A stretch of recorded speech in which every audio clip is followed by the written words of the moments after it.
Project hero की पहली जीत के बाद स्कूल में एक नई ऊर्जा का संचार होने लगा। छात्रों के चेहरे पर खुशी की लहर दौड़ रही थी, लेकिन प्रयाग मिश्रा की आंखों में एक बेचैनी थी। उनकी सोच में एक रहस्य समा गया था, जो उन्हें विचलित कर रहा था। जैसे-जैसे दिन बीत रहे थे, उन्हें महसूस हो रहा था कि सब कुछ सामान्य नहीं था। वे एक गहरे रहस्य में फंसते जा रहे थे, जो उनके जीवन को एक नया मोड़ देने वाला था। फ्लैशबैक में लौटते हैं। कुछ समय पहले प्रयाग ने जंगल में एक चमकती नीली डिश पाई थी। यह कोई साधारण वस्तु नहीं थी। उसका दिखना एक संकेत सा लगता था। जब भी वे उसके पास जाते, डिश का रंग बदलता और एक रहस्यमय कंपन का अनुभव होता।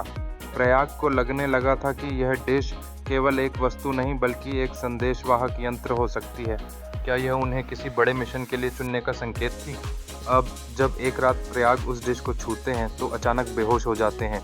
जब होश आता है तो उनकी हथेली में एक नीला चिन्ह उभर चुका होता है। उनका दिल तेजी से धड़कने लगता है। उसी वक्त उनके फ़ोन पर एक अनजान नंबर से संदेश आता है, जो लिखता है, तुम्हारा पहला व्यक्तिगत मिशन शुरू हो गया है। भरोसा केवल अपने अंतर्मन पर करो। लेकिन यह सब कुछ उन्हें और भी उलझन में डाल देता है। प्रयाग की निजी जिंदगी में एक नया मोड़ आ रहा है। कक्षा की शिक्षिका अनामिका शर्मा, जो लंबे समय से उनके साथ हैं, अब धीरे-धीरे उनके जीवन में शामिल हो रही हैं। वे दोनों के बीच एक सौम्य संवाद विकसित हो रहा है। अनामिका की एक बात उनके मन में गूंजती है, आप बच्चों के लिए बहुत कुछ कर रहे हैं, पर क्या आपने कभी खुद के बारे में सोचा है?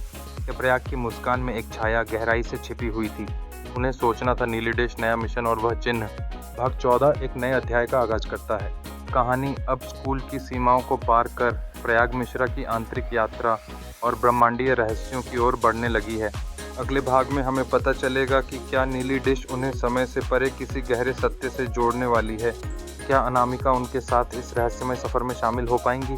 सस्पेंस बना हुआ है। अगर आपको यह कहानी पसंद आ रही है तो अगले भाग के लिए तैयार रहिए और प्रयागी डीपाक चैनल को सब्सक्राइब करना न भूलें।